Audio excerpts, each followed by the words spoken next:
ഹാമാനോടും പോലും സാദൃശ്യപ്പെടുത്തിയിട്ടാ പിന്നീട് പറയുന്നത്. അത് നിങ്ങൾക്ക് കാണാം. അടുത്ത ഭാഗം അതാണ്, കേട്ടോളൂ.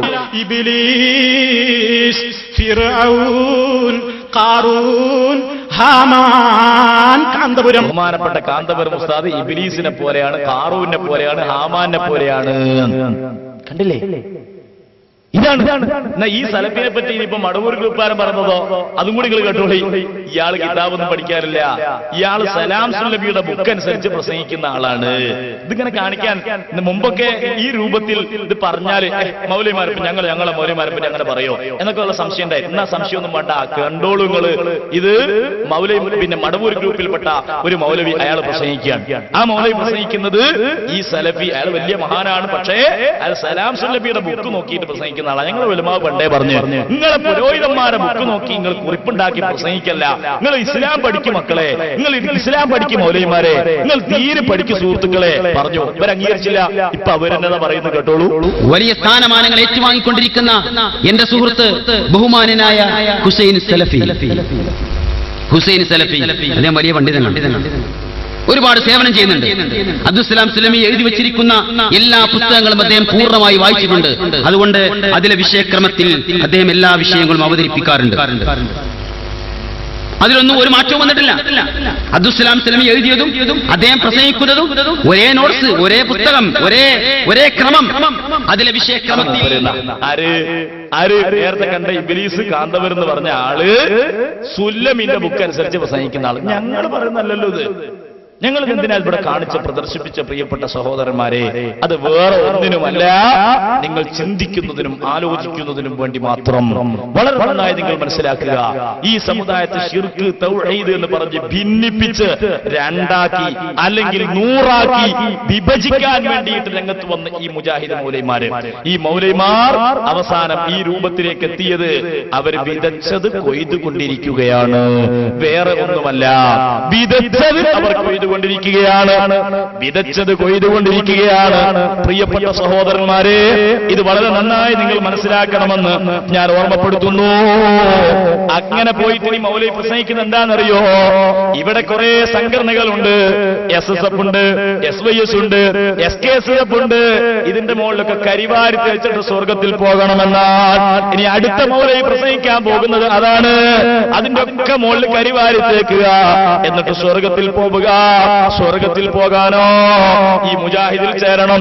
ഏത് മുജാഹിദേ പറയൂ നിങ്ങൾ ഏത് മുജാഹിദിൽ ചേർന്നാലാ? ഇപ്പുറത്തുനിന്ന് പറയുന്നു അപ്പുറത്തെ മുജാഹിദിൽ കൂടിയാ നരകത്തില, അപ്പുറത്തുനിന്ന് പറയുന്നു ഇപ്പുറത്തെ മുജാഹിദിൽ കൂടിയാ നരകത്തില. ഏത് മുജാഹിദിൽ നിങ്ങൾ പറയൂ സുഹൃത്തുക്കളെ. ആ ഭാഗം കൂടി നിങ്ങൾക്ക് കേൾക്കാവുന്നതാണ്. ഞാൻ ഒരു കാര്യം ഉറച്ചു പറയുന്നു, SSF, SKSF, SYS ഇതിന്റെ മോളൊക്കെ കരിവാരി തേച്ചിട്ട് സ്വർഗത്തിന്റെ വഴി സ്വീകരിക്കുക, അല്ലാഹുവിന്റെ പേര് സ്വീകരിക്കുക. SSF, SYS, SKSF തുടങ്ങിയ എല്ലാത്തിന്റെയും മുകളിൽ കരിവാരി തേച്ചിട്ട് നിങ്ങൾ സ്വർഗത്തിന്റെ വഴി സ്വീകരിക്കണം എന്നാണ്. ഇത് പറഞ്ഞു നടക്കുന്ന മൗലൈമാരെ ആണല്ലോ നിങ്ങൾ സ്വീകരിക്കുന്നത്. നിങ്ങളെ സ്വീകരിക്കൂല നിങ്ങൾ പറയണ്ട, നിങ്ങൾ പറയണ്ട. ഞാൻ ഒറ്റ കാര്യം പറഞ്ഞ് ഇന്ന് അവസാനിപ്പിക്കുന്നു. ഇൻഷാ അല്ലാഹ് ബാക്കി നമുക്ക് പിന്നീട് ആകാം. സുഹൃത്തുക്കളെ, നിങ്ങൾ ശ്രദ്ധിച്ചോളൂ. ഈ മുജാഹിദുകൾ ഞാൻ നേരത്തെ ഇവിടെ ഓർമ്മപ്പെടുത്തിയിരുന്നു. പക്ഷേ അതിന് നമ്മളെ മൗലവി ഇവിടെ വന്നിട്ട് എന്താ പറഞ്ഞതെന്നറിയോ? ഞങ്ങളങ്ങനെ ഞങ്ങളെ മൗലവിമാരെ സ്വീകരിക്കണമെന്നൊന്നും പറയുന്ന ആളല്ല എന്ന് പറഞ്ഞുകൊണ്ട് രംഗത്ത് വരുന്ന ആളാണ്. എന്നാൽ പ്രിയപ്പെട്ട സഹോദരന്മാർ ശ്രദ്ധിക്കുക, ഈ മൗലവിമാർ അങ്ങനെയല്ല. മറിച്ച് ഈ മൗലവിമാര് അവരുടെ നേതാക്കന്മാരെ സ്വീകരിക്കണമെന്നും അവര് തെറ്റ് പറഞ്ഞാലും തിന്മ പറഞ്ഞാലും നീതി പറഞ്ഞാലും അനീതി പറഞ്ഞാലും അതെന്താണ് എന്നൊന്നും നോക്കേണ്ടതില്ല. മറിച്ച് അവരെന്ത് പറഞ്ഞോ അതങ്ങനെ തന്നെ സ്വീകരിക്കണമെന്നാണ്. ഇതാണ് നിങ്ങൾക്ക് പറ്റിയ ഏറ്റവും വലിയ അപകടവും.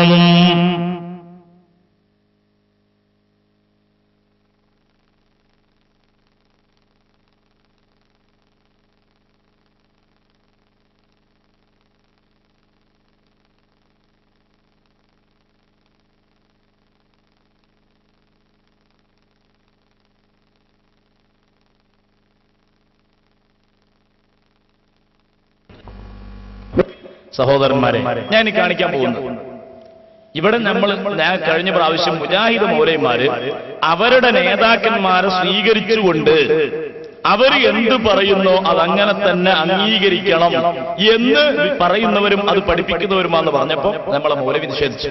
ഞാനതിന്റെ തെളിവുദ്ധരിക്കുകയാണ്. TP എന്നൊക്കെ മദനിയാണ് നിങ്ങൾ കാണുന്നത്. മുജാഹിദ് പ്രസ്ഥാനത്തിന്റെ KNM സംസ്ഥാന പ്രസിഡന്റിനെ, ആ KNM സംസ്ഥാന പ്രസിഡന്റിന് പ്രസംഗിക്കുന്നത് എന്താണെന്നറിയോ? ഞാൻ ആദ്യം വായിച്ച് കേൾപ്പിച്ചുതരാം, നിങ്ങൾ പ്രസംഗം കേട്ടോളി. എന്താ 23/6/2002 കോഴിക്കോട് സംഘടിപ്പിച്ച കേരള ജംഇയ്യത്തുൽ ഉലമ യോഗത്തിലെ പ്രസംഗം അതിപ്രകാരം കേൾക്കാം. എന്താ അത്? നേതൃത്വത്തെ അംഗീകരിക്കാൻ നാം തയ്യാറാവുക.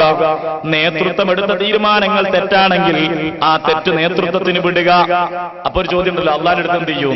പരലോകത്ത് അള്ളാഹുവിന്റെ മുന്നിൽ എത്തുമ്പോൾ റബ്ബേ, ഈ നേതൃത്വം പറഞ്ഞതിന്റെ അടിസ്ഥാനത്തിലാണ് ഞങ്ങൾ അതിനെ പിന്തുടർന്നത്, ഞങ്ങൾക്കറിഞ്ഞുകൂടായിരുന്നു, ഈ പണ്ഡിതന്മാരാണ് ഞങ്ങളെ വഴിപിഴപ്പിച്ചത് എന്ന് നിങ്ങൾ പറയുക. അത് ഏറ്റെടുക്കാൻ കേരള ജംഇയ്യത്തുൽ ഉലമ തയ്യാറായിരിക്കും എന്ന് ഞാൻ പ്രഖ്യാപിക്കട്ടെ. ഇയാൾ പ്രഖ്യാപിക്കുകയാണ്. നിങ്ങൾ കേരള ജംഇയ്യത്തുൽ ഉലമ പറഞ്ഞിട്ട് KNM പറഞ്ഞിട്ട് ഞങ്ങൾ പറഞ്ഞിട്ട് എന്തു സ്വീകരിച്ചത് തെറ്റായാല് അള്ളാന്റെ അടുത്ത് നിന്ന് നിങ്ങളെ ഞങ്ങൾ രക്ഷപ്പെടുത്തുന്നതാണ്. കേട്ടില്ല നിങ്ങൾ? എന്നിട്ട് ഇയാൾ പറയാണ് തെറ്റായാലും ശരിയായാലും നിങ്ങൾ ഈ ഉലമാ സംഘടനയിലേക്ക് അതിന്റെ കുറ്റം ഇട്ടേക്കുക, നിങ്ങൾ സംഘടനയെ അനുസരിക്കുക. മുജാഹിദുകൾക്കുള്ള നിർദ്ദേശ സംഘടനയെ അനുസരിച്ചാൽ മതി. നീതിയോ അനീതിയോ തെറ്റോ ധർമ്മോ അധർമ്മോ ഇത് നിങ്ങൾ നോക്കേണ്ടതില്ല. ഇതാ നിങ്ങൾക്ക് പറ്റിയ അപകടം.